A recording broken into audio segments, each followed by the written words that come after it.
Bonjour mesdames et messieurs, il est 13 heures, bienvenue dans votre édition. Tout d'abord les titres de ce journal. Nous sommes le 16 décembre et c'est jour d'élections municipales et régionales en Côte d'Ivoire. Des élections locales partielles ont lieu ce dimanche dans 2 régions et 6 communes qui ont vu leur scrutin du 13 octobre dernier annulé par la Cour suprême en raison d'irrégularités. Nous nous rendrons dans plusieurs de ces zones. L'État de Côte d'Ivoire s'engage à rendre la filière fruits et légumes plus compétitive, une volonté matérialisée mercredi dernier par une signature de convention de concession du terminal fruitier du port d'Abidjan entre l'État de Côte d'Ivoire et le groupe privé, les compagnies fruitières. Nous en parlerons dans une vingtaine de minutes. Et puis au Togo, la tension ne cesse de monter après la décision de la Commission électorale nationale indépendante de maintenir les législatives au 20 décembre prochain avec ou sans l'opposition. La campagne électorale a été lancée et l'on compte 4 morts lors de heurts entre la police et les manifestants.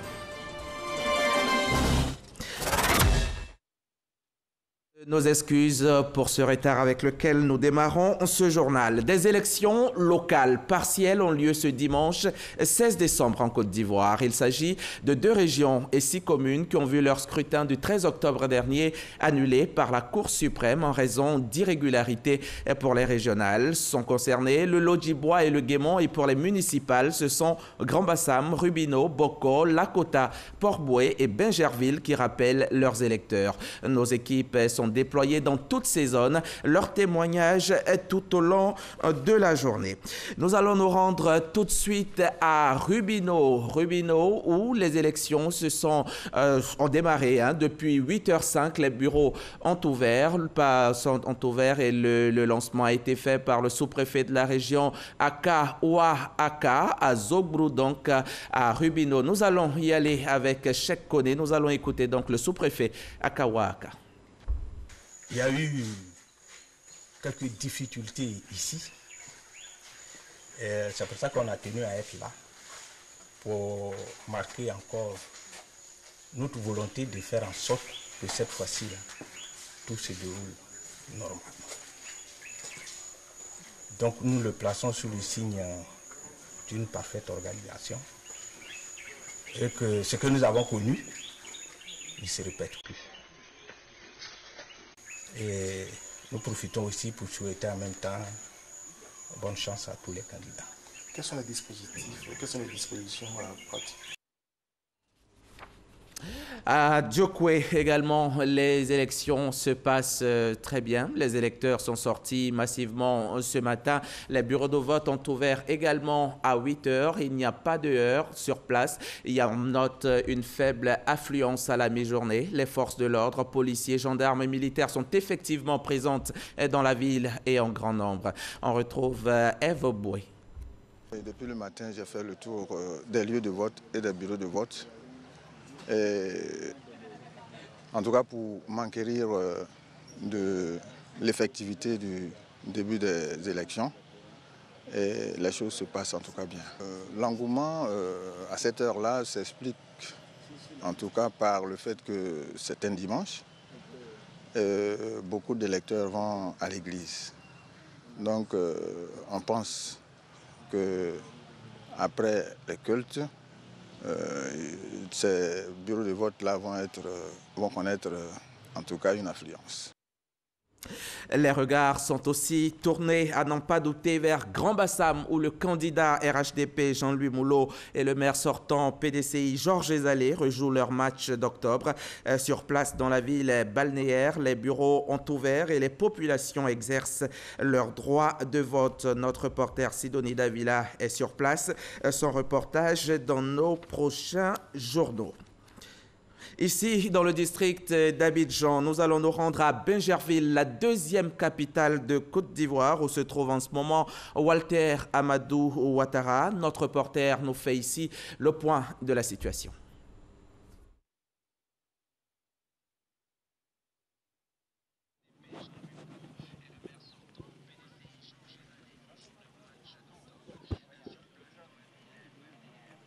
Vous en êtes rendu compte, nous étions à Lakota et nous allons y rester. À Lakota également, où tout se déroule dans le calme. Les électeurs sont pour l'heure disciplinés et tout se passe sans incident selon notre reporter sur place. Vous le voyez là en image. Le souhait à Lakota est que ce calme perdure jusqu'à la proclamation des résultats ce soir. Les deux candidats ont également voté. Leur réaction tout de suite au micro de notre envoyé spécial, Herman Guivet. On vient de prier et je me dis qu'avec la prière, l'aide de Dieu, tout va se passer dans le calme, dans la paix. Voilà. Vraiment, ça s'est passé très bien. Même pas des bruits ici, on a bien voté et puis ça va. Ben, de passage, quand j'allais à l'église, j'ai vu que tout était calme. Au sortir, je vois aussi que tout est calme, je pense.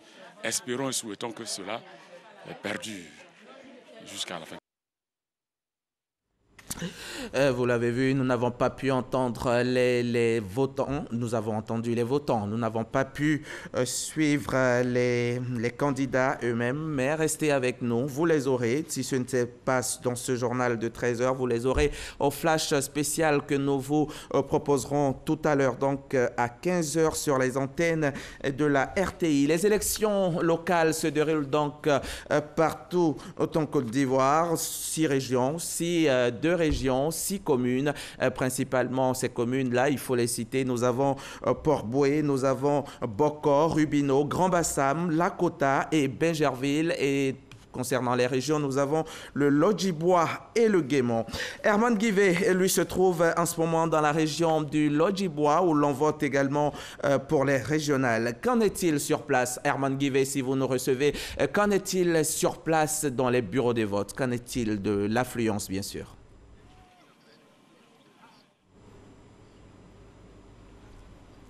Herman Guivet nous reçoit. Alors dites-nous, dans les bureaux de vote, que se passe-t-il? Oui, bonjour Hamza Diaby. Nous étions il y a donc quelques heures à Lakota. En ce moment, nous sommes à Divo, dans la région bien sûr du Lodjibois, où l'on vote, comme vous l'avez dit à l'instant, également pour les régionales. Ce que nous avons également pu constater, c'est que en termes d'affluence, il n'y a pas grande affluence dans les bureaux de vote. Nous sommes cependant tombés au pif sur certains candidats au régional qui venaient donc accomplir leur devoir de citoyen. Ce que nous pouvons vous dire, c'est qu'en termes de dispositions sécuritaires, l'essentiel a été fait pour justement entourer ce scrutin et permettre qu'il se passe dans de très bonnes conditions. Ce que nous pouvons vous dire concernant donc l'engouement manifesté autour de ce scrutin, c'est que les populations, pour l'instant, c'est le constat que nous réalisons tous les jours donc d'élections, surtout les dimanches, et selon ce qui nous a été rapporté par les présidents de bureaux de vote, ces populations sont encore dans les lieux de culte, un engouement qui devrait en principe évoluer au fil des heures. Ce qu'il faut retenir essentiellement, c'est que dans la région du Lodjibois, ils étaient 6 candidats en lice au départ. Aujourd'hui, ils sont 3, après donc une décision de ralliement de l'un d'entre eux et une décision de désistement d'un autre candidat. Ce qu'il faut également retenir juste pour conclure, Hamza Diaby, c'est que ce scrutin revêt un enjeu important parce qu'il sera essentiellement centré sur des questions de développement. Vous le savez, les populations votent pour la régionale et également pour la municipale à Lakota. Beaucoup donc d'attention autour de ce scrutin et un dispositif intéressant, un dispositif sécuritaire particulier déployé pour accompagner justement ces intentions de vote. Merci Herman Guivet. Depuis donc Divo où l'on vote pour les régionales, mais à Divo l'on a voté pour les communales pendant que les élections se déroulent sur place pour les régionales. Les communes qui n'ont pas souffert de contestation voient les élus installés et Divo en fait partie. Le conseil municipal a été installé récemment. Nous allons donc y retourner maintenant. 10h15, mairie de Divo, ordre du jour, mise en place de la municipalité de la ville. Amédée Kouakou marque son arrivée. 37 votants pour un bulletin nul. Les conseillers municipaux viennent juste d'élire Amédée Kofi Kouakou à la tête du conseil municipal qu'il aura pour mission de conduire pendant 5 ans. Une élection menée sous le regard du préfet de la région du Lodjibois, préfet du département de Divo, Kouakou Assoma. Priorité pour le maire élu, travailler au développement de la ville de Divo, dans l'entente et dans la paix. J'avais des adversaires. Mon jeune frère Bobby est à Palais. Lui, il était indépendant, il était le candidat du PDC-RDA. Il y a eu l'élection, nous avons donc remporté. J'avais voulu qu'il soit avec moi pour montrer quand même la solidarité. Parce qu'au-delà de tout, il y a eu une compétition. Nous avons été reconduits comme maire. Mais ce n'est pas ça qui est le plus important. Le plus important, qu'est-ce que nous pouvons faire pour la population? Qu'est-ce que nous pouvons faire pour améliorer les conditions de vie des populations? Je pense que c'est ça qui est la chose essentielle. C'est pour ça que quand on a été battu ou pas, nous devons donc la main dans la main travailler sous l'autorité évidemment du préfet de région pour les 5 ans qui viennent, tout faire pour qu'il y ait l'entente entre l'ensemble des populations de Divo. Parce que s'il n'y a pas de paix, s'il n'y a pas de cohésion, évidemment, tous les besoins des populations ne peuvent pas être satisfaits. D'importants chantiers attendent d'être engagés. Dans notre région ici, il y a des problèmes de route, il y a des problèmes d'école, il y a des problèmes de centres de santé. Les besoins des populations sont énormes. Nous avons l'obligation donc de travailler ensemble, toute l'équipe municipale dans l'ensemble de ses composantes. En tout cas, nous sommes très très heureux. On voulait une fois de plus remercier l'ensemble des populations. La nouvelle équipe dirigeante de la municipalité de Divo installée place désormais à la réalisation des vœux énoncés durant la campagne électorale.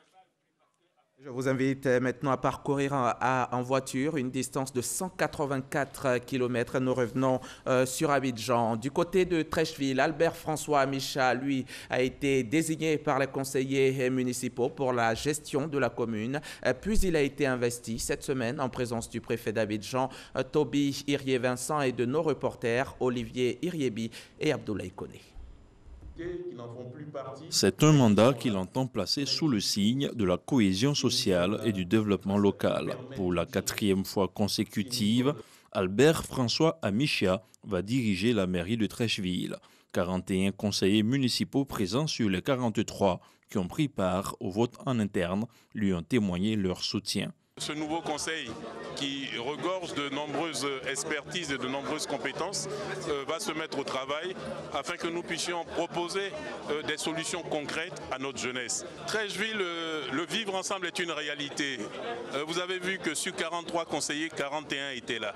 Et les 41 conseillers qui sont là représentent les différentes couches de la population de Treichville. Ce que nous allons continuer à faire, c'est impliquer véritablement les différentes sensibilités politiques à la gestion communale.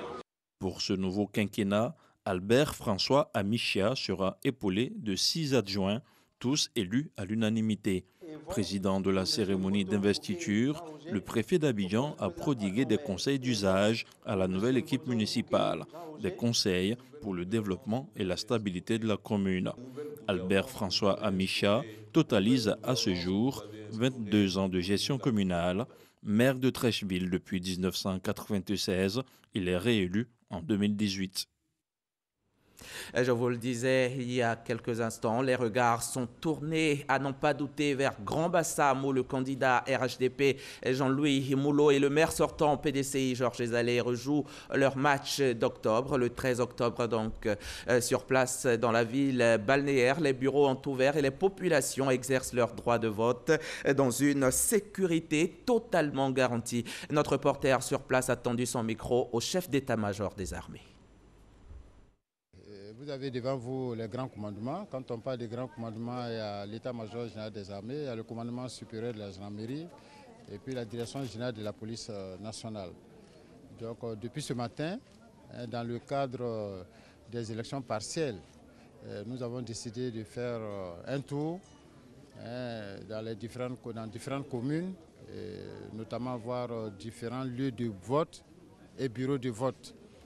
Et nous sommes passés ce matin à Port-Boué, où nous avons rencontré les responsables de la CEI et nous avons rendu visite à un certain nombre de bureaux de vote. Nous sommes à Bassam, à Grand Bassam.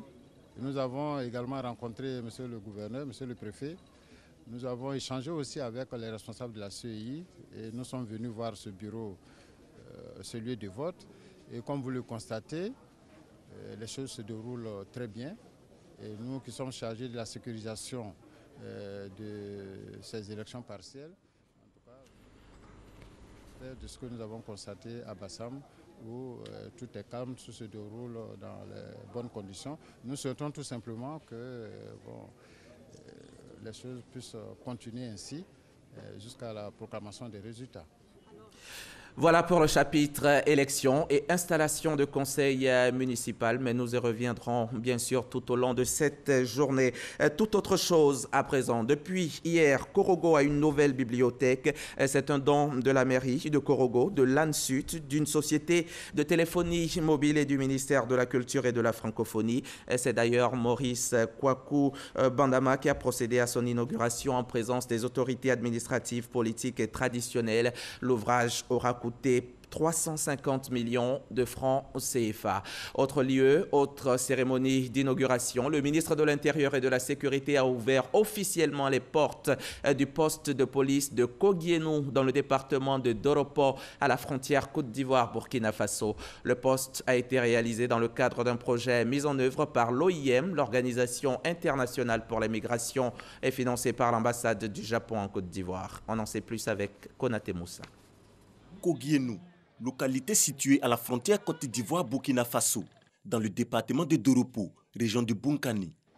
Le contrôle des personnes et des biens dans cette zone frontalière va bientôt se renforcer. Un poste de police est construit avec le soutien de l'OIM, Organisation internationale pour les migrations, et financé par le gouvernement du Japon. L'un des objectifs principaux de la coopération économique du Japon vis-à-vis de la Côte d'Ivoire et le maintien d'une société sécurisée et stable. Je ne peux que me réjouir de voir encore une fois, à travers l'installation de ce poste de police, une illustration concrète de cette coopération entre nos deux pays. L'OIM continuera à appuyer la Côte d'Ivoire dans la gestion des questions migratoires en fournissant une assistance pratique, des conseils d'experts et des recommandations de politique générale. Cette action s'inscrit dans le cadre du projet Renforcer la sécurité aux frontières en Côte d'Ivoire. Il est prévu au total la construction de 5 postes de police frontières dans le pays. Le ministre de l'Intérieur et de la Sécurité situe l'enjeu.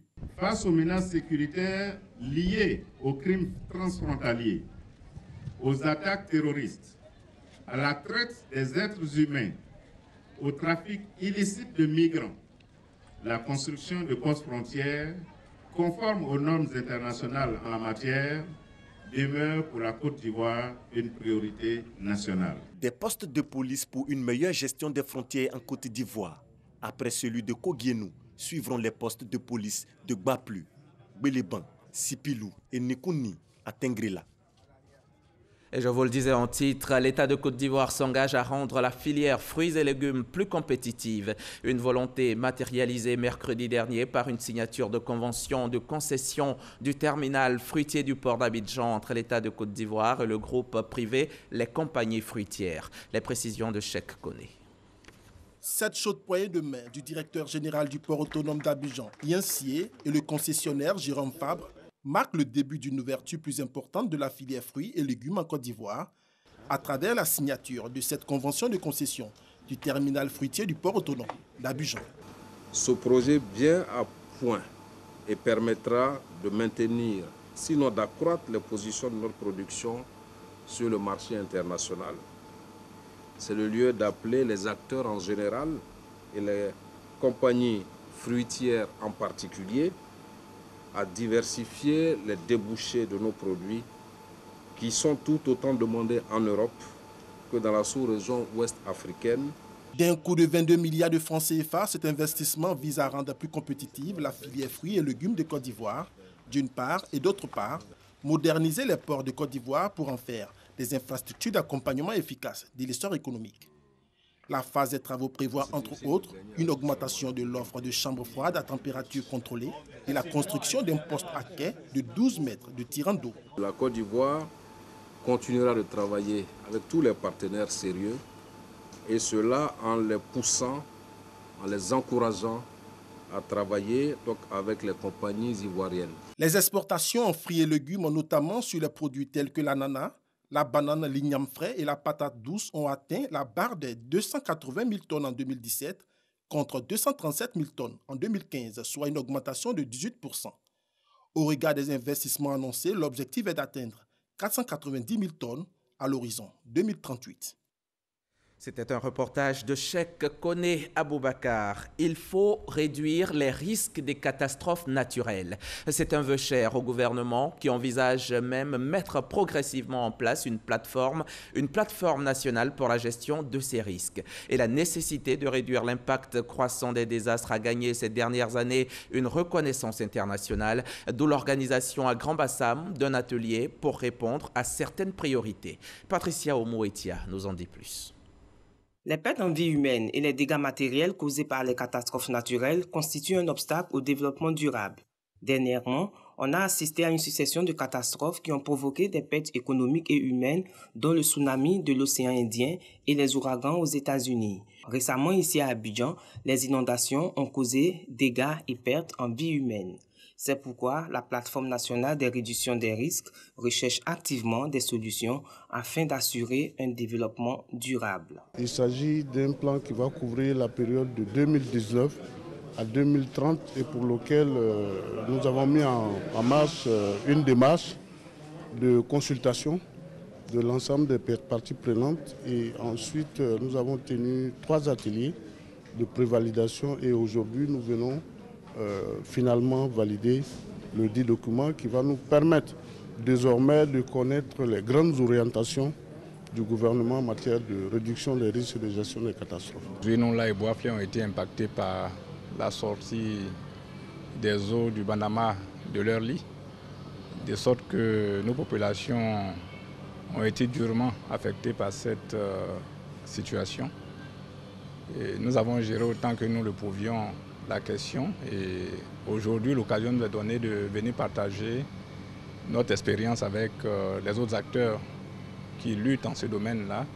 Au cours de cette rencontre, différentes activités de prévention de gestion des risques ont été présentées et adoptées par rapport à la stratégie nationale. On parle également religion dans ce journal. Elle est érigée en paroisse depuis 1951, mais c'est seulement cette année que la localité de Raviard, dans le département de Didiévis, s'est dotée d'une église digne du nom. Un coût de l'édifice religieux, 100 millions de francs CFA, financé en grande partie par les cadres, dont le président du Sénat. Cette église paroissiale a été consacrée samedi 8 décembre dernier par l'évêque du diocèse de Yamoussoukro, Monseigneur Alexis Touabli-Youlo, qui a exhorté les Ivoiriens à construire un pays d'amour et de paix. Léon Brou, RTI Boaké. Monseigneur Alexis Touabli-Youlo bénissant l'eau et la répand sur l'autel, les murs et le peuple de Dieu. Par ces rites, l'évêque de Yamoussoukro consacre l'église paroissiale de Raviard, 700 places assises pour 100 millions de francs CFA, y compris son équipement, le tout financé en grande partie par le couple Aoussou-Kouadio.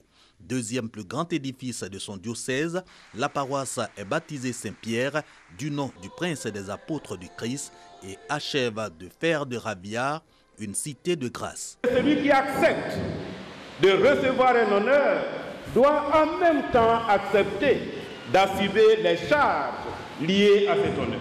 En réalisant cette église, il s'agit de réaffirmer notre foi chrétienne et de permettre à tout le monde de suivre le chemin du sacrifié, Jésus. Dans son homélie tirée des livres de Genèse, Saint Paul et Saint Luc, Monseigneur Alexis Touabli-Youlo saisit l'occasion de cette célébration pour exhorter les Ivoiriens et la classe politique en particulier à l'amour de Dieu. Brisons tous les murs qui nous séparent et construisons des ponts qui nous relient les uns aux autres pour un monde plus humain où l'homme est respecté dans sa dignité, non pas pour ce qu'il a, mais pour ce qu'il est. Et ce qu'il est, c'est qu'il est être humain, créé à l'image et à la ressemblance de Dieu. Construire un pays d'amour et de paix, le PDCI RDA, selon le représentant de son président Enrico Nambédié, dit s'inscrire dans cette démarche. Quelles que soient nos différences, nous sommes tous des frères. Nous vivons dans le même pays, nous n'avons pas d'autre pays et il nous appartient de faire en sorte que la quiétude règne. À son érection en 1951, la paroisse de Raviard s'étendait à Didiévis et Thiébissou. À ce jour, à son 13e curé, elle couvre 80 localités et totalise 52 mariages et 2035 baptêmes, dont les 24 derniers reçoivent ici le sacrement de la confirmation.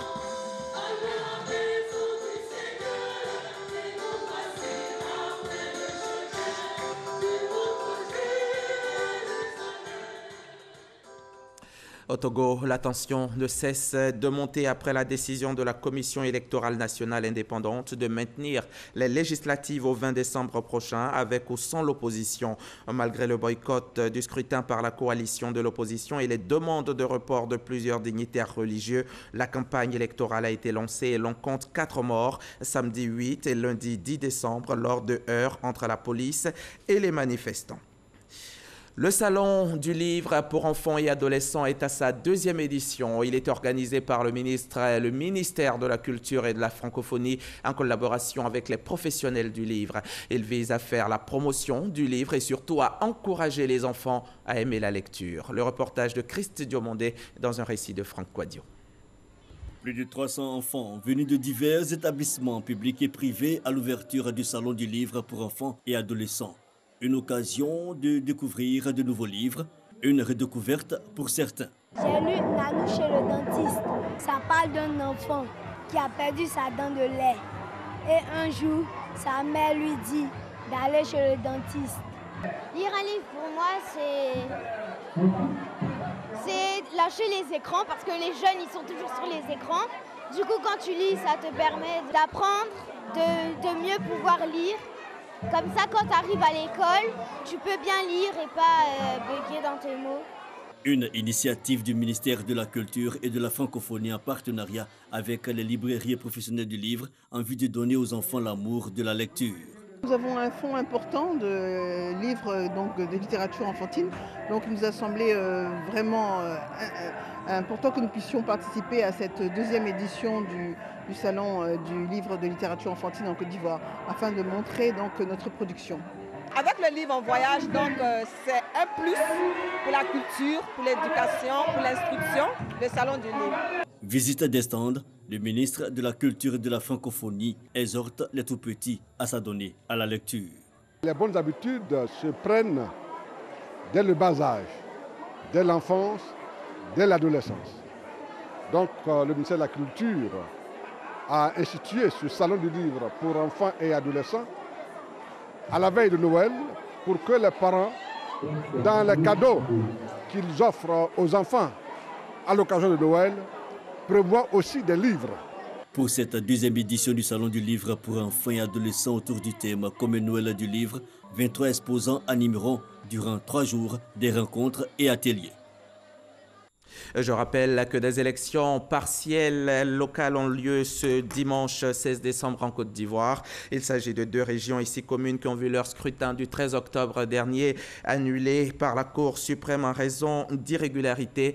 Des élections qui doivent se dérouler dans la paix et la non-violence. C'est en tout cas le souhait des autorités. Et comme la musique adoucit les mœurs, nous allons terminer ce journal avec de la musique, avec un artiste chanteur et non des moindres, Baïs Pinto, artiste chanteur ivoirien depuis 45 ans, 45 années de son mélodieux pour le bonheur des mélomanes. Cela se célèbre et cela va être fait. C'est prévu. La fête à Baïs Pinto, c'est pour bientôt.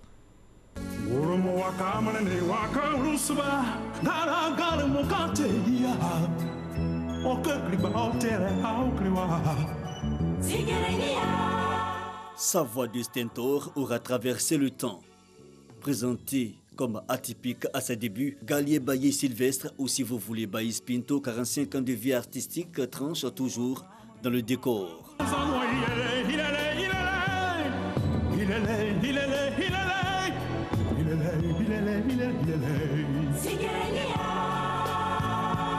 La carrière débutée très jeune dans des groupes tels One Plus. Il embrasse ensuite une carrière solo. En 1979, Taxi Sougnon, Coup d'essai, Coup de maître. Entre 80 et 92, des tubes successifs. Awane, Beizoko, Niamama, entre autres, qui lui ouvrent les portes de la scène de l'Olympia en France. Il a posé un autre acte à Paris. Quand j'ai fini l'Olympia, il m'a appelé. Il dit, tu as fait l'Olympia de Paris, comment tu vas te comporter en Côte d'Ivoire? Est-ce que tu vas chanter à Bobo? J'ai dit, mais papa, mais à Bobo, c'est mon coin, c'est là où je chante tous les jours. Il dit, et Koumassi, tout ça, est-ce que tu vas chanter? Je vais chanter à Koumassi, je vais chanter dans toute la Côte d'Ivoire. Il dit, ah, c'est très bien. Une carrière pleine de péripéties, mais aussi de joie, l'artiste dit en retenir que le meilleur, du talent encore à revendre malgré le poids des années. J'ai eu cette chance d'avoir toujours des bons titres. Sur Taxi Sougnon, il y avait Poigne, il y avait Djamo Djamo, il y avait Galia Yono, il y avait Zianachi, il y avait, enfin, ceux qui connaissent Baïs Pinto, il y avait des titres qui faisaient les affaires des gens. Mais la particularité de l'homme à la voix d'or, ce sont ceux qui l'ont pratiqué qui en parlent le plus. Diabostek a bien connu l'artiste. Il a tout apporté. Parce que quand vous prenez aujourd'hui les Méoué et tout ça, ils sont sur les traces de Baïs. Ils sont sur les traces de Baïs Pinto. Baïs Pinto, si vous voulez, Baïs Pinto, Louga François, Amédée Pierre, les deux Albert sont les précurseurs de cette voix ivoirienne. Djedje, d'accord, sa musique s'accordait à sa voix, mais pas trop grand chanteur. Mais Baïs, ça sont des voix sûres. Une technique de chant et une occupation scénique remarquable. On se souvient encore de la rivalité exacerbée par les médias avec le défunt Louga François.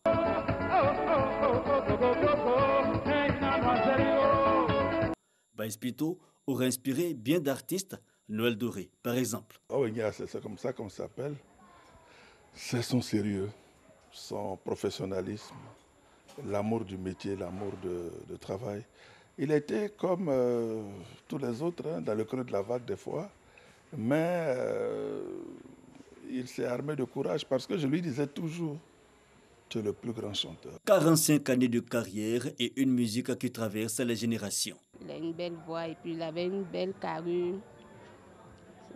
En tout cas, il a marqué son époque. Ah non, il a la voix d'or. En tout cas, il fait de la mélodie, sérieusement. Et puis, il fait la musique du terroir. Si soignon, maman moué, oh, ti soignon, oh. Se rassurer cependant, Baïs Pinto n'en a pas fini avec la musique. C'est selon lui sa sève nourricière. À 62 ans aujourd'hui, l'artiste né le 31 décembre 61 à Trècheville a toujours la même verve créatrice.